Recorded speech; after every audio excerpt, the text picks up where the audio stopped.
Hi guys, welcome back to the channel. Today is talking about Doctor Who, so if you enjoy all things Doctor Who, don't forget to subscribe and click the bell for notifications for more news, views and reviews from the world of Doctor Who. So today I'm talking about Paul McGann, and he recently did an interview with the Radio Times where he said that he feared that Doctor Who was going to be finished.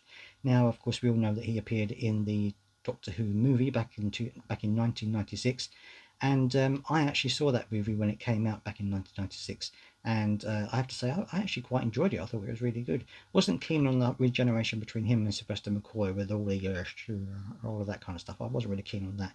I know Patrick Troughton did it, a version of that back in the day when he regenerated into John Pertwee, but I didn't really like that part of it, but the rest of it I thought it was actually really good. I thought it was quite a good villain, and it was quite a good movie all the way around. Even though it had American funding, it wasn't too Americanized. I thought it was actually quite good.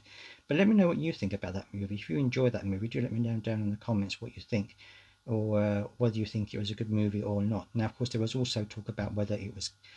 Well, I remember the talk at the time. Some people loved it, some people didn't like it, some people thought it was canon, some people thought it was not going to be canon, and it wasn't really. It went on like that for years. It wasn't until Russell T Davies brought the series back in 2005 that he introduced Paul McGann as a Doctor into the show and made it officially canon. But even then, up until that point, people were debating about whether it should be canon or not. I think personally it should have been. I thought it was very good, and it's a shame that we didn't get more Paul McGann. I know we've got audio episodes on there now, but it's a shame we didn't get more of him on the TV. However, he was saying that he wasn't sure after the movie whether the franchise would survive. He said, "I remember thinking Doctor Who is now finished and I'm probably partly responsible for it.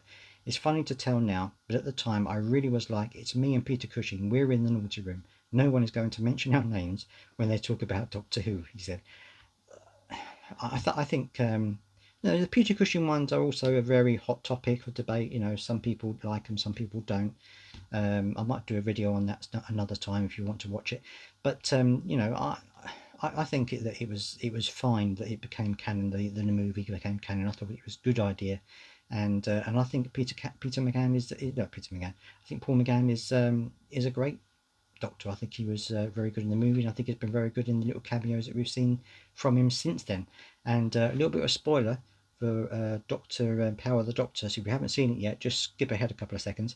But he obviously does appear in Power of the Doctor when he appears as one of the Doctor's former selves in like a dream sequence.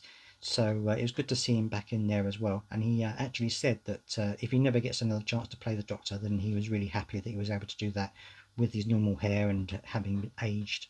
He actually thought that was really cool. So fantastic to hear that. But he did think that the franchise was over after his movie, which I think a lot of people thought that was the case. I think a lot of people thought that that was going to be the last of it, the last official Doctor Who or unofficial Doctor Who that we were going to be getting. Thankfully, that wasn't the case, and we're now back with a new series coming hopefully soon. So I'd love to hear your thoughts on this. What do you think about the whole situation? Do you think that when you saw the movie, did you think that was it? That was the end of the franchise, or were you hopeful that that would spark the resurgence of Doctor Who, which it eventually did some years later? Let me know down in the comments as always.